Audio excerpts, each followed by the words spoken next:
যখন তোমার কাউকে প্রয়োজন পড়বে ঠিক দেখবে তখনই তার কথা মনে পড়ছে, তার আগেও মনে পড়ে না, পরেও মনে পড়ে না।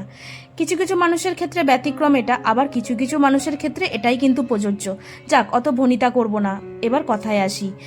তোমরা আমার ভিডিও শুরুতে যে টাইম ফুল গাছগুলোকে দেখলে, গত শীতে না এই টাইম ফুল গাছগুলোর আমি একদমই যত্ন করিনি, কিন্তু এইবার যখন ফুল দেওয়ার সময় হয়েছে তখন না বেশ গাছগুলোকে যত্ন করতে শুরু করেছি।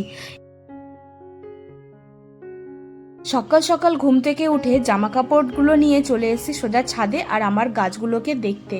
গাছগুলো কোনটা কেমন আছে না আছে, তার উপরে আগের দিন একটু বৃষ্টি হয়েছিল, বৃষ্টির মধ্যে গাছগুলো কেমন অবস্থায় আছে সব কিছুই এখন দেখাশোনা করব। আর আমার পদ্মগুলো দেখলে কি সুন্দর বড় হয়েছে পাতাগুলো। জানি না এই সিজনে ফুল পাবো কিনা, অবশ্য ফুল পাই না পাই সব কিছুই তোমাদের সাথে শেয়ার করব। আর এখন গরম পড়তে না পড়তে রোদের তাপটা এমনভাবে উঠেছে যেন মনে হচ্ছে সূর্য মামা পুরো একদম মাথার ওপর গিলে খাবে মনে হয়।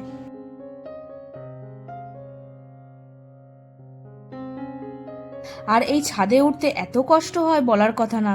মানে যখন রোদ্দুরে জামা কাপড় তুলতে আসি মেলতে আসি তখন মনে হচ্ছে জীবনটা যেন এখানেই বেরিয়ে যাবে। কিন্তু এখনও তো সেইভাবে গরমও পড়লো না, আর সেইভাবে তো রোদ্দুরের তাপটাও হলো না। এখনও 40 থেকে 42 ডিগ্রি টেম্পারেচারটা হোক, তারপর তো আমাদের জানান দেবে যে গরম চলে এসছে। আজকে ছেলের স্কুল ছুটি আছে, এই জন্য কাজের প্রেশারটাও একটু কম আছে। স্কুল থাকলে না কাজের প্রেশারটা অনেকটা বেড়ে যায়, তাই ভাবলাম সকালবেলা কাঁচা ধোয়াগুলো আগে করে নিই। কেননা পরীক্ষা শেষ, এখন টিউশনগুলো ভালো মতো শুরু হয়নি, আর এখন ছেলে বাড়িতেই রয়েছে, আর তার সাথে আমিও বাড়িতে।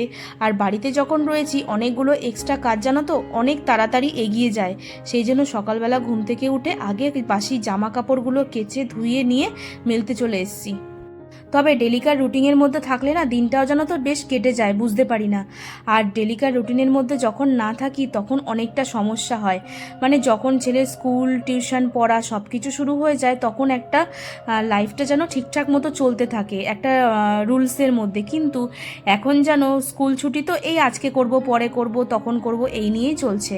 তোমাদেরকে বলছিলাম না, দেখো আমার কপালে ইনফেকশনটা হয়েছে, এটা তো কমে গেছে কিন্তু এখন না দাগগুলো বেশ রয়েছে।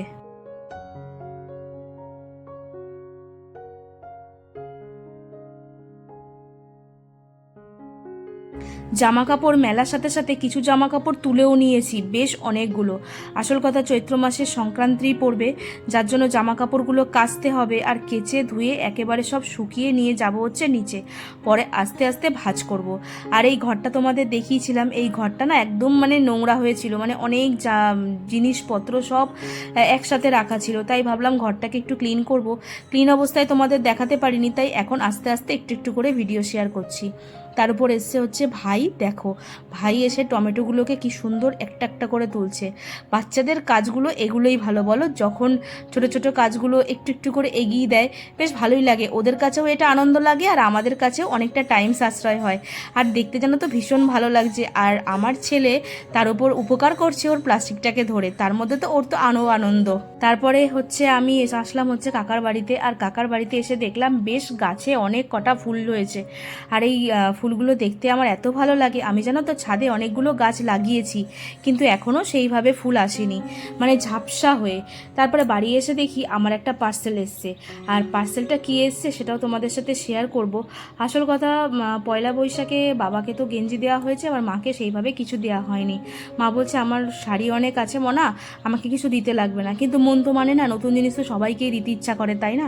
সেই জন্য মায়ের জন্য একটা বেড কভার অর্ডার করেছিলাম। বেড কভারটা মিশোতে দেখছি বেশ ভাইরাল, আর অনেক ব্লগারদেরও আমি পাততে দেখছি। আমি জানো তো সবার ব্লগ একটু একটু করে দেখি, তো তাই সবার কাছ থেকে যেটা দেখি সেটা যখন ভালো লাগে তখন সেটা আমি নিজেও কিনে নিই। আর সেই জন্য দেখা দেখিতেই এই বেড কভারটা কিনেছি। বেড কভারটার কোয়ালিটিটা খুব ভালো আর দেখতেও খুবই সুন্দর। তোমাদের যদি প্রয়োজন থাকে আমাকে বলো, আমি লিঙ্কটা কমেন্ট বক্সে অবশ্যই পিন করে দেবো। চলো আজকের মতো টাটা।